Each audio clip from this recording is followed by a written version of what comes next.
예수 그냥 신화 아니야? 종교가 만들어낸 전설 같은 거 아닐까? 자, 솔직히 이런 생각 한 번쯤은 다들 해보셨을 거예요. 그쵸? 특히 요즘 인터넷 조금만 찾아보면요. 예수 이야기는 이집트의 호루스나 페르시아의 미트라 같은 고대 신화를 뺏긴 거다라든지 아니면 뭐 초기 기독교나 로마 제국이 정치적인 목적으로 만들어낸 가짜 인물이다. 이런 주장들 정말 쉽게 찾아볼 수 있습니다. 이게 되게 흥미로우면서도 듣다 보면 또 그럴듯하게 들리거든요. 그래서 오늘 이 시간에는요. 믿음이나 신앙의 문제는 일단 잠시만 옆에 내려놓고요. 순수하게 고대 역사를 다루는 학자들의 눈으로 오직 검증 가능한 자료만을 가지고 이 근본적인 질문의 핵심을 한번 파고 들어보겠습니다. 네, 바로 이겁니다. 오늘 우리가 던져볼 가장 핵심적인 질문이죠. 예수는 정말 기원 후 1세기에 로마 제국의 지배를 받던 그 팔레스타인 땅을 실제로 걸었던 역사 속 인물이었는가?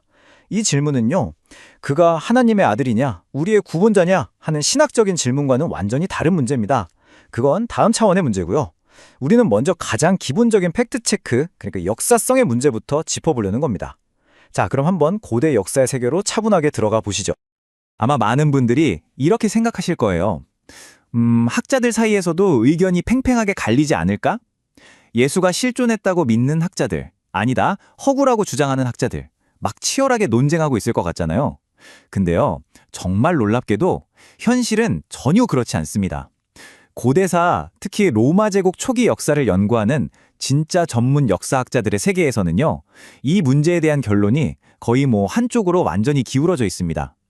이건 그들의 개인적인 신앙과는 전혀 상관없이 오직 증거에만 기반한 결론입니다. 첫 번째 파트입니다. 개별 증거를 하나하나 뜯어보기 전에 먼저 큰 그림부터 한번 볼게요. 전문가 집단, 그러니까 역사학계에서는 도대체 어떤 결론에 합의하고 있는지 숲 전체를 먼저 한번 싹 훑어보는 거죠. 이게 바로 가장 중요한 첫 번째 팩트입니다. 고대사를 전공하는 주류 학자들 있잖아요. 여기에는 당연히 기독교인 학자도 있지만 유대인 학자, 무신론자 학자, 또 불가지론자 학자까지 정말 모든 배경의 학자들이 다 포함됩니다. 이분들 중 거의 99% 이상이 나사렛 예수는 역사적 실존 인물이었다는데 동의합니다. 물론 그가 행했다는 기적이나 부활 사건의 역사성에 대해서는 당연히 의견이 갈리죠. 하지만 예수라는 이름을 가진 유대인 남자가 1세기에 갈릴리에서 활동하다가 본디오 빌라도에게 십자가형을 받았다는 그 존재 자체는요. 학계에서는 더 이상 논쟁거리도 아닌 그냥 확고한 사실로 받아들여지고 있습니다. 바로 이 슬라이드가 그 점을 딱 보여주는데요. 예수는 실존 인물이 아니다라고 주장하는 이론을 학계에서는 그리스도 신화론이라고 부릅니다. 이 이론이 대중적인 책이나 인터넷에서는 굉장히 인기가 많아요. 하지만 정작 진짜 전문가들, 그러니까 고대사나 고전학, 신약학을 연구하는 학자들 사이에서는 거의 지지를 받지 못하는 아주 극소수의 비주류 의견으로 취급됩니다. 왜 그럴까요? 대부분의 학자들은요. 예수가 존재하지 않았다고 가정하면 설명하기 힘든 역사적인 문제들이 훨씬 더 많아진다고 보기 때문입니다. 자, 그러면 역사학자들은 도대체 뭘 근거로 그렇게 확신하는 걸까요? 지금부터 그걸 한번 살펴보겠습니다. 여기서 정말 흥미로운 점이 뭐냐면요. 예수의 역사성을 증명하는 가장 강력한 증거들이 사실 성경 안이 아니라 성경 밖에서 나온다는 거예요. 그것도 예수의 추종자가 아니었던 사람들, 심지어 기독교에 아주 비판적이고 적대적이었던 사람들의 기록에서 말이죠. 지금 보시는 이분은 타키투스라고 고대 로마 최고의 역사가 중 한 명으로 꼽히는 사람입니다. 이 사람이 서기 64년에 있었던 로마 대화제 사건을 기록하면서 네로 황제가 화제의 책임을 크리스티아니, 즉 그리스도인들에게 뒤집어 씌워서 얼마나 잔혹하게 박해했는지를 서술합니다. 그러면서 그 크리스티아니라는 이름이 어디서 왔는지 그 기원을 설명하는데 그게 바로 이 구절이에요. 이 기록이 왜 이렇게 중요하냐고요? 타키투스는요, 기독교를 아주 해로운 미신이라고 부를 정도로 끔찍하게 싫어했습니다.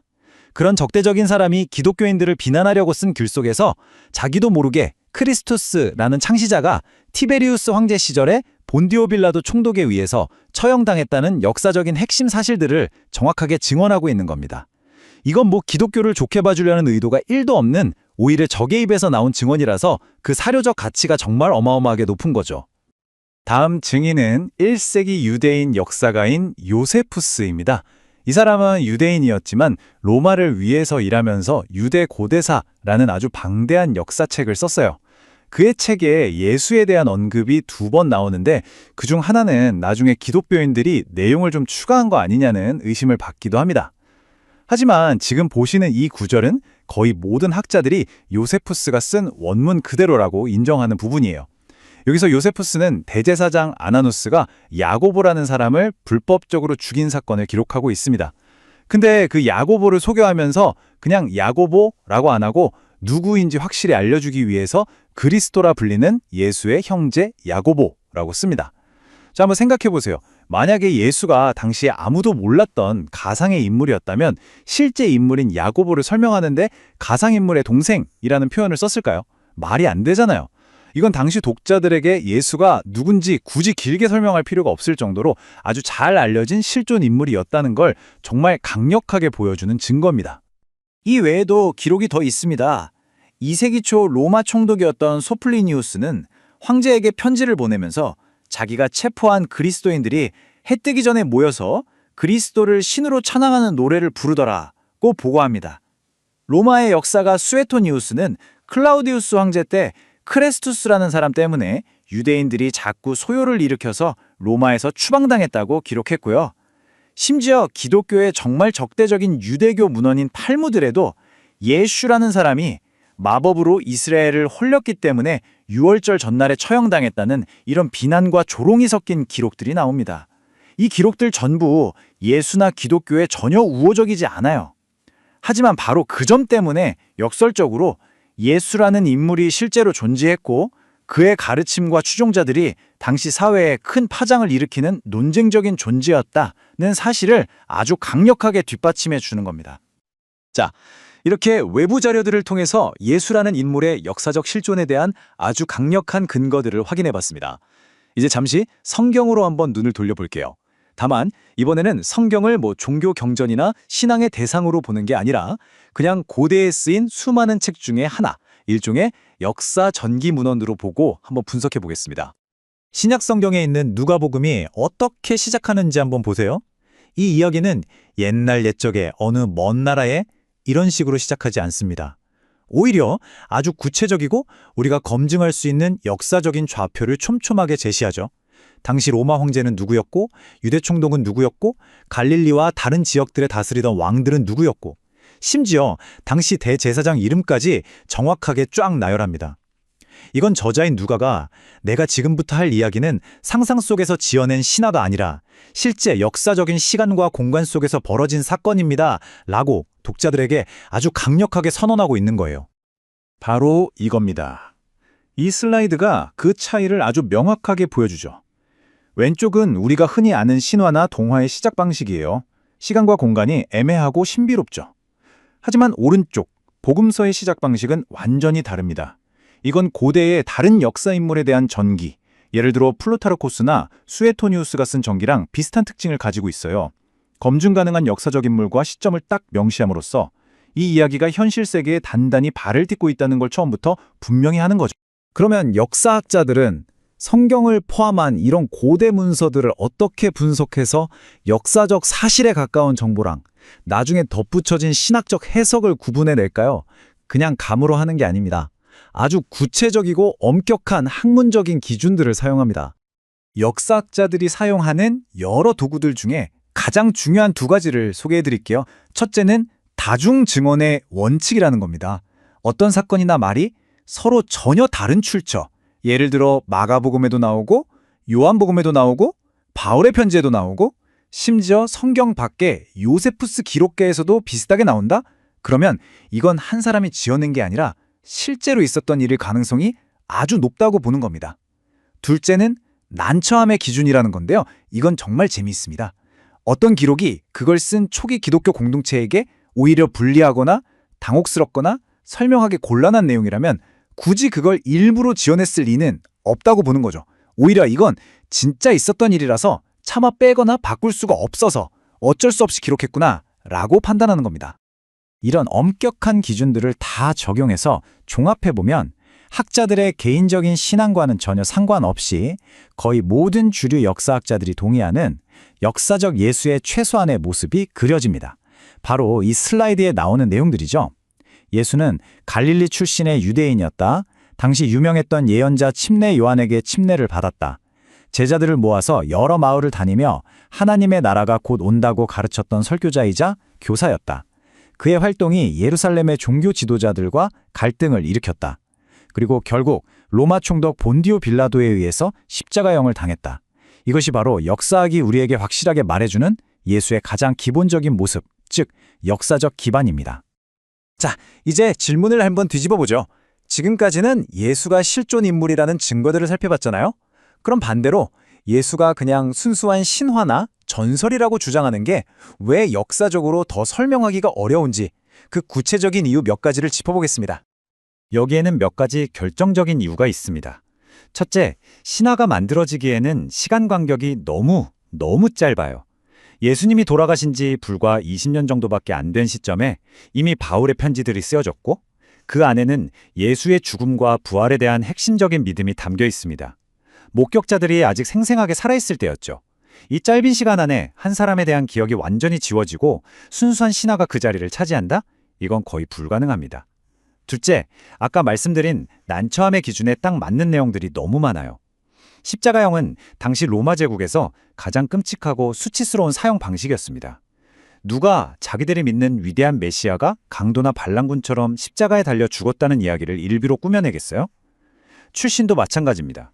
로마 제국의 변방 중의 변방인 갈릴리, 그것도 나사렛이라는 이름도 없는 시골 마을의 목수아들이라는 배경. 이건 고대 신화에 나오는 영웅들의 화려한 탄생 이야기랑은 너무 다르죠. 이런 불리하고 초라한 내용들이 기록된 가장 설득력 있는 이유는 그게 바로 진짜 있었던 일이었기 때문입니다. 자, 여기까지 우리는 역사가 우리에게 무엇을 말해줄 수 있는지 역사학의 방법론을 통해서 예수라는 인물이 실제로 존재했음을 확인해 보았습니다. 이제 결론으로 나아가면서 역사가 대답할 수 있는 영역과 대답할 수 없는 영역을 명확하게 한번 나눠보겠습니다. 네, 역사적인 탐구는 우리를 1세기 팔레스타인을 살았던 한 유대인 남자 나사렛 예수라는 인물에게로 확실하게 데려다줍니다. 그의 존재를 의심할 학문적인 이유는 거의 없어요. 하지만 바로 그 지점에서 역사학은 자신의 역할을 다하고 딱 멈춰 섭니다. 그리고 우리 앞에는 훨씬 더 크고 훨씬 더 본질적인 질문이 남게 되죠. 좋다. 그가 존재했다는 건 알겠다. 그렇다면 그는 과연 누구인가?